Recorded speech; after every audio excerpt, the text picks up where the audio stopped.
Good morning बच्चों, कैसे आप लोग? आशा आप लोग बिल्कुल ठीक होंगे, स्वस्थ होंगे। तो अभी आप लोग का हिंदी ग्रामर का क्लास है। तो लेसन सब कंप्लीट हो गया फर्स्ट टर्म और सेकंड टर्म का।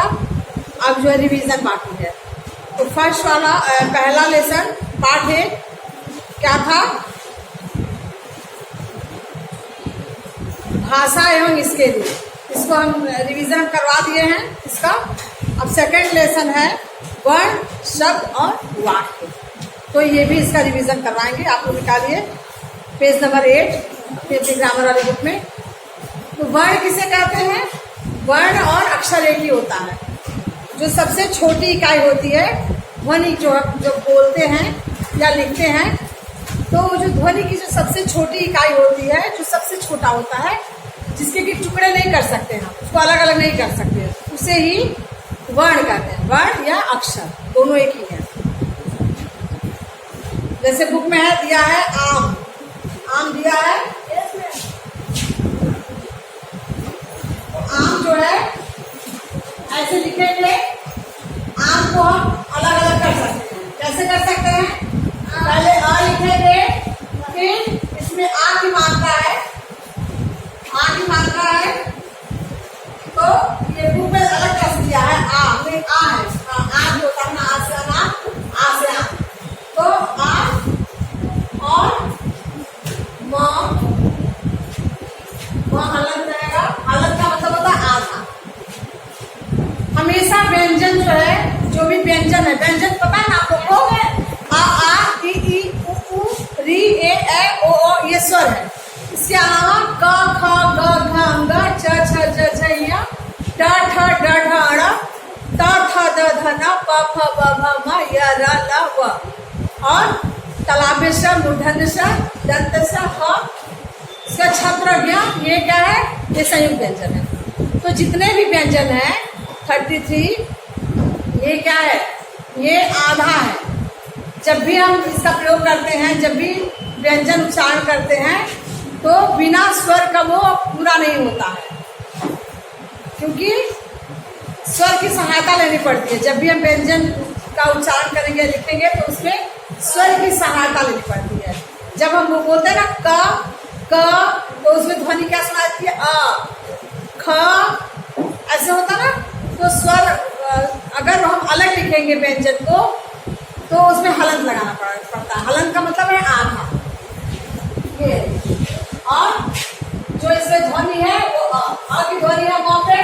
तो ये जो तीनों जोड़ेंगे तब ये आम बनेगा। लेकिन खाली अ है तो इसको हम अलग नहीं कर सकते हैं ना, इसके टुकड़े नहीं कर सकते हैं। इसी तरह अक्षर जो है, अक्षर क्या ये माँ है, हलंत वाला माँ है, इसको हम टुकड़े नहीं कर सकते, इसको अलग नहीं कर सकते हैं। तो भाषा की जो है सबसे छोटी इकाई, जो सबसे छोटी इकाई होती है, जिसको हम टुकड़े नहीं कर सकते हैं, उसे वर्ण कहते हैं। वर्ण या अक्षर। और शब्द क्या है? शब्द वर्णों के मेल को, सार्थक मेल, मतलब जिसका कुछ ना कुछ अर्थ निकले, उसको शब्द कहते हैं। और इसी तरह वाक्य क्या है? शब्दों के मेल से, ऐसे कोई भी मेल नहीं, मतलब उसका सार्थक मेल हो, जिसका कुछ ना कुछ अर्थ निकले। तो शब्दों के, वर्णों के सार्थक मेल को शब्द कहते हैं, शब्दों के सार्थक मेल को वाक्य कहते हैं। वाक्य मतलब सेंटेंस, शब्द मतलब वर्ड होता है ना। और वर्ण अल्फाबेट। तो इस तरह से आप लोग का ये सेकंड लेसन में वर्ण के बताएं, फिर शब्द का बताएं। शब्द किसे कहते हैं? अच्छा, वर्ण जो है वो कितने प्रकार के होते हैं? वर्ण 2 प्रकार के होते हैं। कौन कौन से? स्वर और व्यंजन। स्वर कितने हैं? 11। स्वर 11 है। और व्यंजन कितने हैं? 33। हाँ, 33 है, 33। तो स्वर कितने हैं? 11। हाँ, वही 11।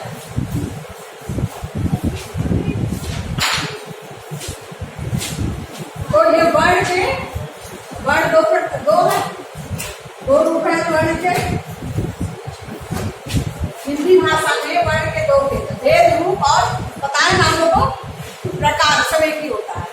तो स्वर है, स्वर स्वर 11 होते हैं, 11, और व्यंजन कितने होते हैं? 33। और बाकी छ, त्र, ज्ञ, स, ये क्या है? संयुक्त व्यंजन है, ठीक ना।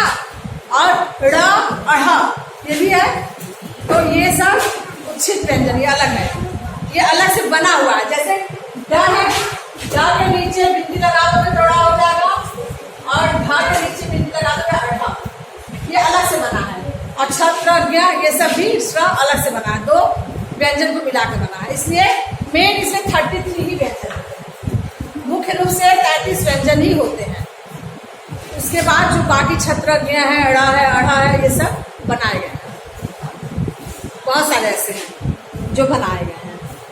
तो इस तरह से ये वर्ण हिंदी के भाषा के दो भेद हो गए, स्वर और व्यंजन कितने कितने हैं वो। इसी तरह मात्रा भी होते हैं। तो मात्रा क्या है? स्वर के चिन्हों को मात्रा कहते हैं। जो स्वर है अ, आ, इ, ई, ये उसके चिन्हों को मात्रा कहते हैं। चिन्ह मतलब निशान, है ना। स्वर के चिन्हों को मात्रा कहते हैं, जो उसके निशान होते हैं कि कौन सा। अब जैसे ये अ है, इसमें कोई मात्रा नहीं है, क्योंकि जब हम ये उच्चारण करते हैं तो आ जब भी उच्चारण करते हैं तो ध्वनि सुनाई देती है ना, क, ख, ग, तो आ की ध्वनि सुनाई देती है ना। तो इसलिए इसका कोई मात्रा नहीं होता है, ये जो हम बोलते हैं उसी में इसका ध्वनि रहता है। इसके बाद आ की मात्रा होती है ऐसे, ये आ की मात्रा है। छोटी की मात्रा ऐसे है, बड़ी की मात्रा ऐसे है ना। तो स्वर के चिन्हों को, ये स्वर है ना, आ, आ, इ, उ, स्वर है ना, उसके जो चिन्ह होते हैं, आ का ये चिन्ह है, छोटी का ये चिन्ह है, बड़ी का ये चिन्ह है, आ, इ, फिर उ, छोटा उ का ये चिन्ह है, बड़ा उ का,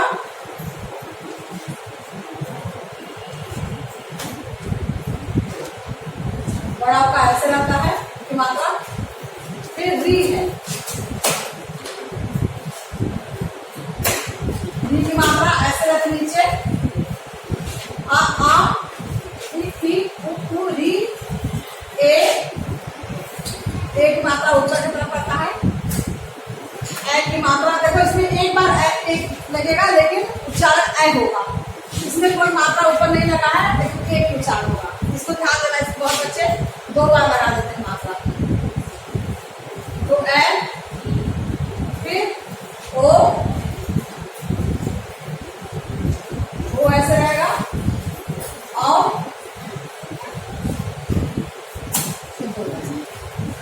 तो कितना हुआ?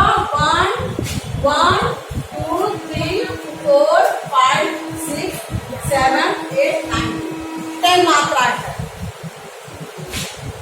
अंग, अ, ये सब क्या है? अयोगवा है।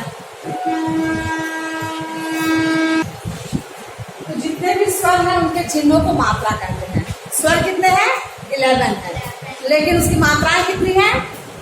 10 है, क्योंकि आ की कोई मात्रा नहीं होती है, तो इसलिए स्वर के चिन्हों को मात्रा कहते हैं।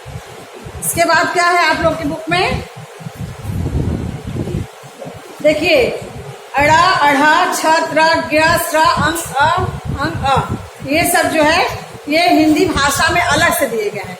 इसलिए जब व्यंजन बताते हैं कि व्यंजन कितने हैं तो 33 बताते हैं, लेकिन उसके अलावा भी बहुत सारे अक्षर शब्द हैं, अरे शब्द का नहीं, वर्ण है, लेकिन वो अलग से दिए गए हैं। फिर मात्रा हो गया, मात्रा के बाद अब जो है शब्द। शब्द क्या है? सही मेल, शब्दों का सही मेल, है ना। वर्णों के सही मेल से शब्द बनते हैं। जो वर्ण होते हैं, अक्षर होते हैं, उसके सही मेल से शब्द बनते हैं। जैसे कुछ भी लिखते हो, मटर, तो मटर हो गया, तो उसका कोई अर्थ निकला।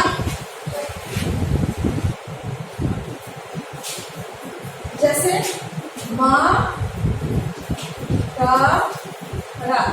ये अलग अलग अक्षर है, इसको हम जोड़ देंगे तो मटर हो जाएगा, है ना। लेकिन तो ये क्या है, वर्णों का सही मेल, ये सही मेल है, क्योंकि इसमें मटर जानते हो ना क्या होता है, खाने वाला अनाज होता है या मटर पनीर होता है। तो इस तरह से इसका सही मेल है, इसका कुछ ना कुछ अर्थ निकल रहा है, तो ये शब्द हो गया।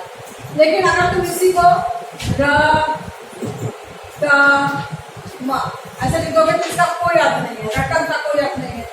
तो ये इसका, तो ये नहीं, इसको नहीं माना जाएगा, इसको ऊपर वाले शब्द माना जाएगा। इसी तरह वर्णों के सही मेल को शब्द कहते हैं। क्या कहते हैं? किसको कहते हैं? पूरा बोलो, वर्णों के सही मेल को शब्द कहते हैं। इसी तरह शब्दों के सही मेल को वाक्य कहते हैं, सेंटेंस। अब देखो लिखा है गलत वाक्य है, तैर है रही मछली में तालाब, तो गलत है, मछली तालाब में तैर रही है, ये सही है। तो वर्णों के सही मेल को शब्द कहते हैं और शब्दों के सही मेल को वाक्य कहते हैं। इसी तरह मात्राओं को जोड़कर शब्द बनाइए, पीछे पेज नंबर 12 में है।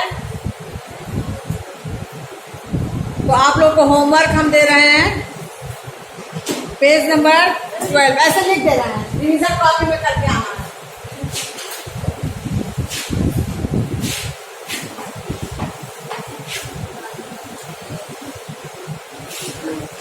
या डायरी में बना होगा ना? हाँ, डायरी में जो बना है आज का डेट लिख लीजिए, पेज नंबर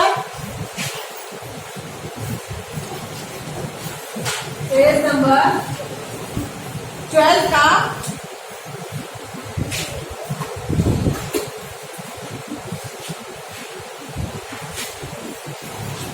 2, 3, 4। हाँ, डायरी में होमवर्क लिख लीजिए। पेज नंबर 12 का कौन सा है? Question number 2, question number 2, 3, 4, 2, 3, 4। इसको अपने रिवीजन कॉपी में लिखना है। रिवीजन कॉपी में हम लिख दे रहे हैं, रिवीजन।